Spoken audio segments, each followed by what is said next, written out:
guys, welcome back to Man Cave Movies, and today we're going to be talking about the new Fantastic Four First Steps. I'm going to tell you what I liked about it, what I didn't like about it, and if I think you should go watch it or not. Fantastic Four First Steps, much like the new Superman movie, throws you in where the Fantastic Four has already been around for a while. They're already established. It trusts you to kind of be able to follow the story with them from there. And I definitely appreciate that these superhero films are starting to trust their audiences a little bit more, being able to throw them into these worlds. Because we've seen the origin of the Fantastic Four twice now. We don't really need to see it a third time. They kind of piecemeal it together, but overall, that's not what this story is about. They throw us straight into the deep end with a Galactus story trying to save the whole planet. And overall, I think the movie does a pretty good job of everything it tries to do. First of all, the cast and characters in this movie are absolutely awesome. I think that the four main characters themselves all done really well. You've got Reed, who smartest man on earth, but he's got his doubts. He's got a baby on the way, so he is just, stressing out like a new dad while also being Reed Richards.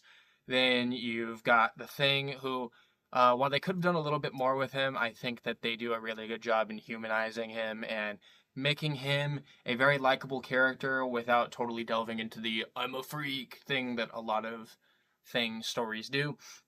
I think that Johnny Storm is done really well, the Human Torch. I think that they balance really well that, yes, he's this ladies' man and he's this hotshot. He's also an astronaut. He's got to be a little smart. So they give Johnny his flowers as far as letting him be smart, letting him affect the plot in meaningful ways. And I think the real standout is Vanessa Kirby as Sue Storm. I think this is by far the best Invisible Woman depiction we've had in pretty much anything outside of a comic book. I think that she does a great job of being a strong character, being this force that pulls the team together, being just a really, really competent, great at using her powers, pulls the team and the planet kind of together. Overall, I think that they got that character down pat.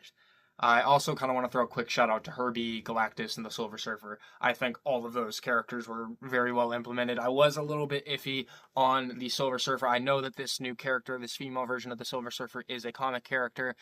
I just grew up with the other one, so I was a little skeptical, but overall, I also really, really enjoyed her part in this movie as well. Overall, I think the dynamics of all the characters definitely flowed really well together, definitely played into a good story, and kept me glued to my seat the whole time. Well, it wasn't a perfect movie. There are definitely a couple things in it I feel like could have been done a little bit better.